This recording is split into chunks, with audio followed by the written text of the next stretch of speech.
The militant is always looking for something that they don't yet understand, a possible force to make the contradictions explode, something that already exists but that they can't yet see. The militant is either restless or they are not a militant. Workers' inquiry is a method of investigation into the labour process from the point of view of the worker. That is, it proceeds from workers' own direct experiences and is not an attempt to understand the workplace from the outside.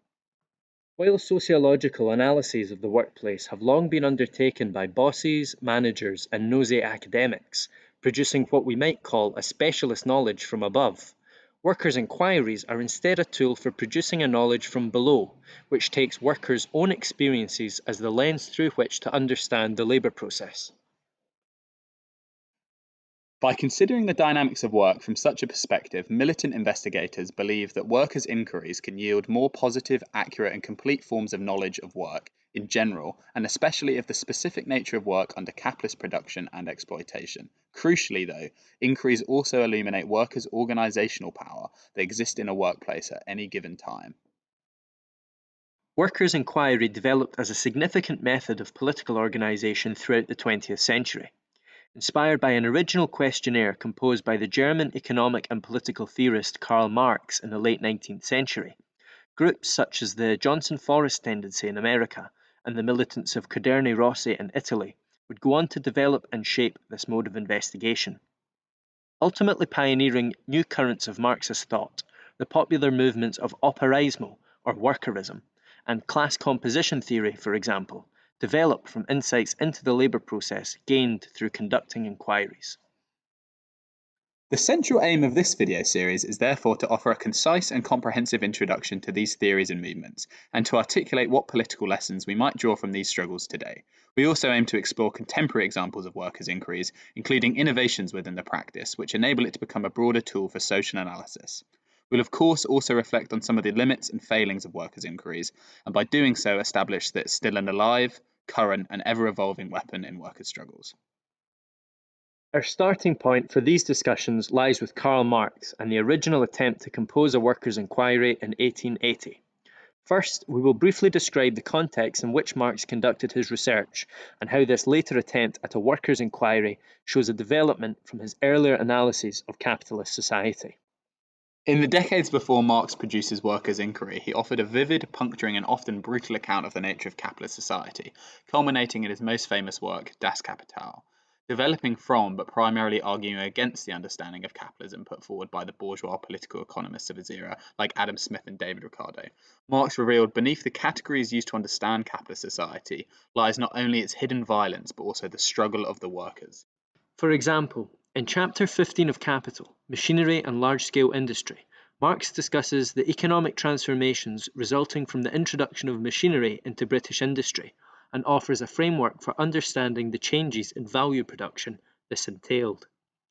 But Marx also provides startling insights into the underlying social reality of this new industrial epoch in Britain through presenting the findings of British factory inspectors.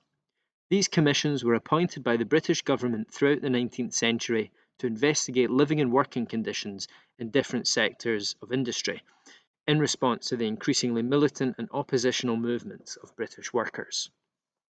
Their reports detailed horrendous realities endured by the workers, of the declining life expectancies and harsh working conditions. In one such example, Marx emphasizes through the conclusions of the factory inspectors themselves the conflicting demands between workers' need for clean air and confined spaces and capital's drive to maximize productivity. The health officers, the industrial inquiry commissioners, the factory inspectors all repeat over and over again that it is both necessary for the workers to have these 500 cubic feet and impossible to impose this rule on capital. They are, in reality, declaring that consumption and the other pulmonary diseases of the workers are conditions necessary to the existence of capital. Yet Marx also stated that beneath these continual attempts of the capitalist class to maximize profit extraction and surplus theft through the alteration of the working day and further immiseration of the workers, there lies the positive struggle waged by these very workers against capitalism. Marx tells us that the creation of a normal working day is therefore a product of a protracted civil war, more or less dissembled between the capitalist class and the working class. This perspective establishes that the workers are not merely an exploited object of capitalism, but constitute a dynamic and active force in society, which capitalists constantly have to guard against. As Marx himself says, it would be possible to write a whole history of the inventions made since 1830 for the sole purpose of providing capital with weapons against working class revolt. As we've shown, Das Kapital illustrates both the realities of capitalist society in 19th century Britain, as well as the political power of the workers. After all, Marx felt Das Kapital was a weapon to be put in the hands of the workers. Yet, there is what some have called a silence in Das Kapital, the missing perspective of the workers themselves. Much of the text is constituted by what we might call bourgeois inquiries into the labour process and living conditions of the working class. They inform us of empirical realities about the working class, but they fail to, and possibly even cannot, address these issues from a worker's perspective. There is an insurmountable social distance between an observer, sympathetic or otherwise, and a lived experience and possible knowledge of the workers themselves. While the reports of factory inspectors were often utilised for the benefit of the working class, they were not a direct expression of workers' power, and can in fact often be politically dangerous. As Marx documents, workers often withheld from contacting inspectors, as to do so might risk them sacrificing themselves and losing their jobs. What is therefore necessary is a form of inquiry which is not reliant on the goodwill of the inspector, but built on the knowledge of the worker. So, in order to gain a more accurate knowledge of how workers organise their resistance to capitalism in the workplace and in the wider social environment, and to understand better what knowledge of the economic system workers themselves possessed and developed, Marx created the first workers' inquiry.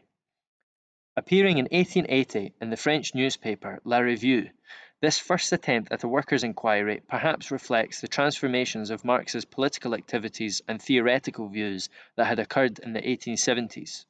Through both his engagement with the ultimately fatal revolutionary struggle of the 1871 Paris Commune and through his analysis of the global spread of capitalism, Marx's thought had become increasingly sensitive toward the realities of working class struggle in the world around him.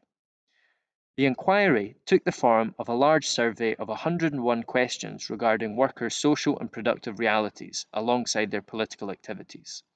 In this document, he states, We hope to meet in this work with the support of all workers in town and country who understand that they alone can describe with full knowledge the misfortunes from which they suffer, and that only they, and not saviours sent by Providence, can energetically apply the healing remedies for the social ills which they are prey. We also rely upon socialists of all schools who, being wishful for social reform, must wish for an exact and positive knowledge of the conditions in which the working class, the class to whom the future belongs, works and moves. ultimately, there are no known responses to this survey. Although this might lead some to consider the inquiry a failure, as we will show in subsequent discussions, Marx's original workers' inquiry, and the shift in understanding it entailed, would go on to inform many cycles of significant political activity, based on variations of this method. Presented here are some of the most significant tenets of workers' inquiry established by Marx. These can be outlined as follows. First, that workers, by engaging in a particular form of activity, have access to a particular perspective from which the dynamics of capitalist exploitation might be more accurately rendered. In other words, by occupying a specific space in the system of wage labour, workers can know its realities more authentically and directly. For example, Marx inquires about hygienic conditions, safety measures, and the general experience of work itself. He says not only the technical side, but the muscular and nervous strain required, and its general effect on the health of the workers.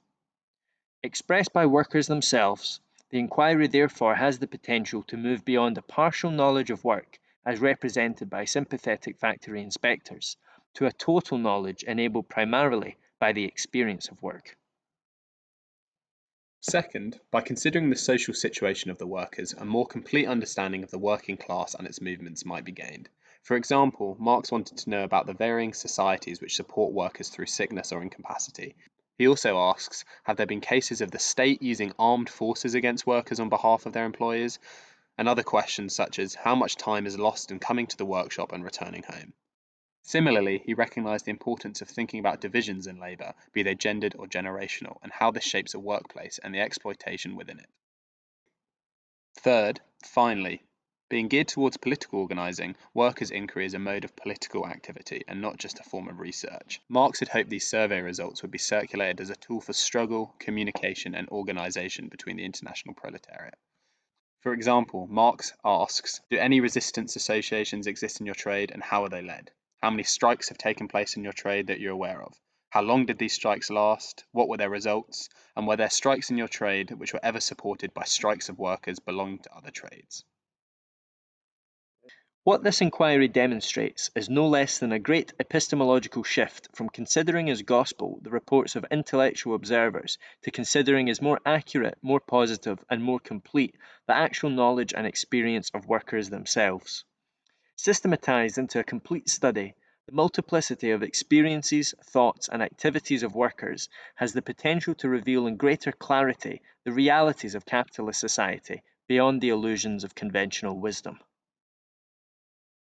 We want to stress that a workers' inquiry is not just about getting the most accurate image of capitalist society, a society that is so profoundly contradictory and ever-changing that we might never hope to gain a true image of it, but is a practice which is, ultimately, political. In later videos in this series, we will aim to demonstrate how this original inquiry and its approach has come to be reshaped and reworked, and thus to think about its inherent limitations. For example, while Marx was inquiring into the direct reality of the workers, unlike the aforementioned factory inspectors, it was he and not the workers themselves who determined which questions should be asked, and therefore what information might be deemed relevant. If you're interested in finding out more about the sources and information used in this video, and for a more detailed explanation on certain points made within it, please head to our blog linked in the description below. Thanks.